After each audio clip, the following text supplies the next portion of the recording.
Cool, this really is exclusive access. So this is Steve from the project looking after this thing.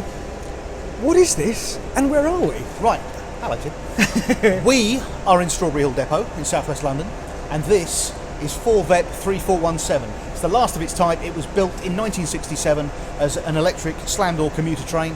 It's being restored at the moment for use on heritage lines and eventually use on the main line. I'll tell you what, let's go and have a look around it and you can show us exactly what you're doing inside this machine. Okie doke.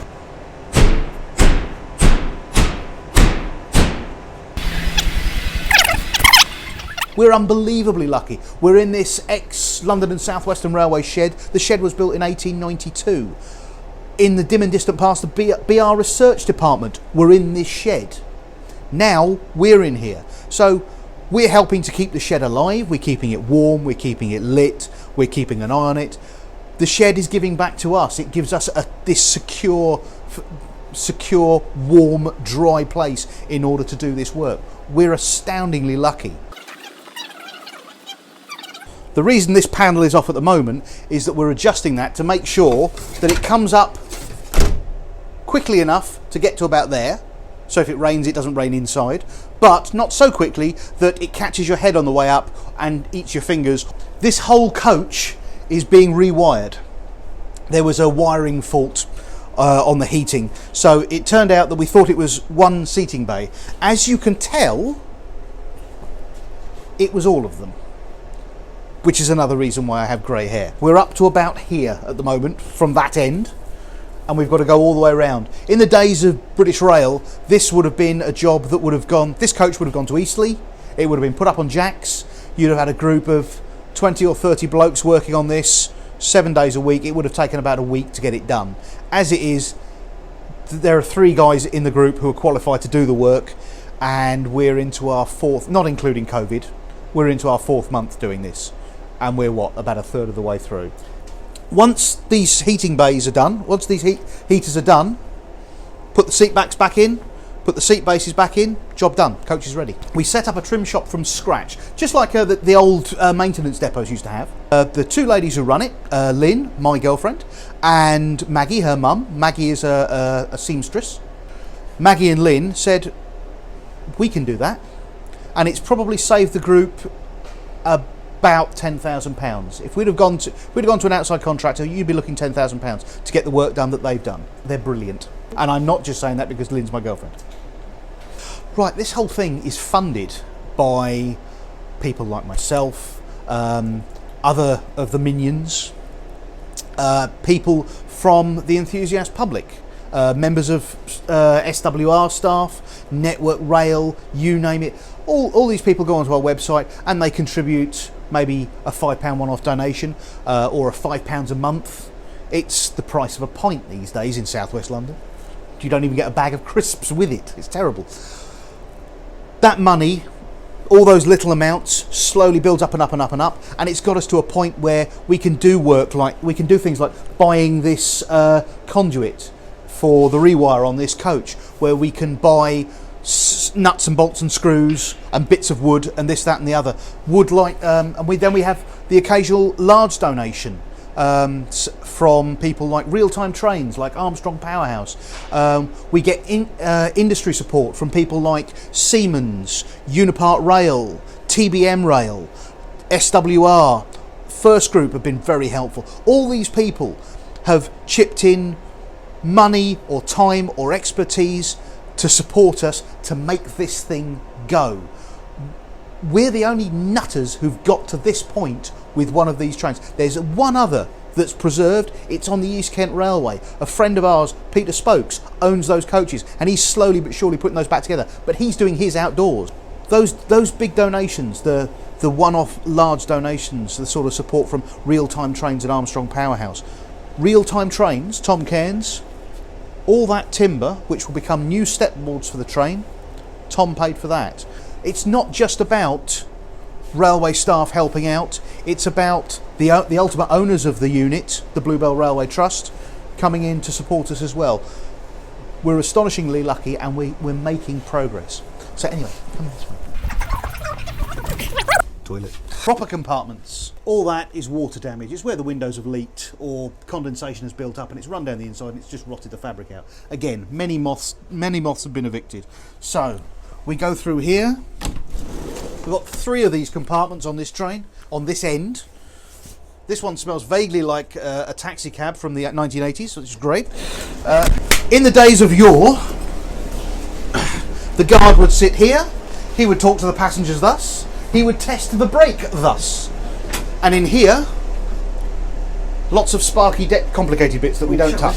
You can lick it to see whether it's on, but apparently it hurts. So, here we go. How did the guard tell the driver when to go?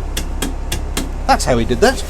That will make a bell ring in the cab, and then the driver will answer the guard with a louder phone, and you hear What's this? It's an emergency ladder. If an emergency needs to get into the train, that's how it gets in. In fact, all modern trains still have an emergency ladder. It's a long way from the floor to the coach. This is the motor coach. Oh. With this has got all the greasy bits under the floor that I like, that make whirring and buzzing noises. And this is basically where everything should be.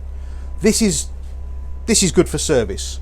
Our incredible trim shop ladies, Lynn and Maggie, have recovered these seats. These seats look exactly as they should have done when they came out of a BR depot in the 80s or the 90s. Tell me about these seats. Have you had them recovered? Or Yep. they're brand new maquette? Yep. Where's that from? Good story. The NRM is restoring a 2-car relative of this train. Slightly older, a different design, but inside this maquette is the same. We couldn't afford to buy it. The NRM said, we're buying a load for our train, you can buy some of us. So that's what we did. People contributed to the funds for the group, £10, £20, whatever they could afford. A fiver would do. And that money built up and up and up until we were in a position where we could buy some of this maquette. Then Maggie and Lynn started recovering these seats. Have you thought about making some maquette scarves? I have, and I think you've cornered that market, so we're not playing that game. Right, I'll open the window. I'm not having moths getting in and out. Thanks to COVID, we're about 18 months behind where we wanted to be. First class, sir? Oh, yes. Do let's. Interesting and little known fact. Moths don't like shake and vac. Did you know that? I didn't know that, but we've tried it. Anyhow, this is the non-shaked and vac seat, so let's sit down here. We are hoping next year to take the unit to at least one preserved railway. So out across the network? Yes. The whole idea is that this unit will be fit to be hauled on the national network. It won't be able to carry passengers. There are health and safety issues like central door locking that we have to look at and solve in order for the unit to work even empty under its own power. GSMR radio needs to be fitted. OTMR on train, the railway equivalent of a black box, needs to be fitted to both ends before she can move under her own power. However, it can be dragged by a locomotive, so a rail connected private preserved line we would like to go and visit. Several, in fact. There are other suggestions for next year. We're hoping to get her out of the shed, but as our chief engineer says quite often, if it's not right, it doesn't go, and we're not going to rush this. We've worked at a steady pace. We haven't rushed. We've done it right. Why are you restoring this train? 3 friends in a pub in Wimbledon are getting on for, where are we now, 20 years ago, when we knew that this unit was going to be preserved. It wasn't going to go for razor blades, which is what happened to almost all the others. 3 of us, after about the 5th pint, decided that this one couldn't be allowed to go. And through a mixture of luck and bloody mindedness, we found ourselves here. And I want to drive it again. But more than that, I want to sit in a coach on a sunny summer's afternoon on a private line somewhere and watch people enjoy riding up and down on it. That's what I want now. Railways aren't all about glamour. The Flying Scotsman, Pullmans, the Coronation Scott, fast expresses, they're all well and good. They didn't bring in the money. The commuter railway, just like the freight railway, brought in the money. But they were part of the engine that drove the expansion of London, of the economy. They drove the UK forwards. And the commuter railway isn't a pretty story to tell, but it is an important one and it shouldn't be forgotten. The commuter railway, as much as freight, and arguably far more than any named train you want to mention, made the country go. It made the country go. This did it in the south of England, but there were commuter railways in the Midlands, there were commuter railways in the north and in Scotland. Those stories deserve to be remembered. The amount of people who get on this thing and say, the first thing they say is, it smells right. I remember that smell. 9 times out of 10 people will start to say, I went to my first interview on one of these. Or on a first date, I went to university, I remember going to school on these things. All those stories are wrapped up in vehicles like these, and this is the last one. This is the last complete 4VEP. All the others are bean cans or razor blades now. Those stories shouldn't be forgotten. We're a very small group, we've worked very, very hard.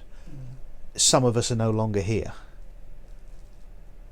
And now the payoff is going to be that first journey in service. Yeah, that's why I do it.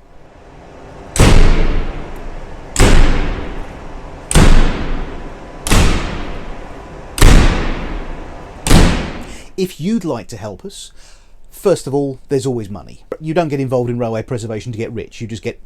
You go grey and you get poorer. You can go to our website, which is www.setg.org.uk/donate. If you want to give a one-off amount, wonderful. If you want to give £5 a month, even better. How else can you help? Keep an eye on the website. Have a look for Gordon3417 on Twitter. You'll find us on there. On Facebook as well. Join the Facebook group. It's not just about, you'll find on Facebook, it's not just about Gordon3417. Oh, one more thing.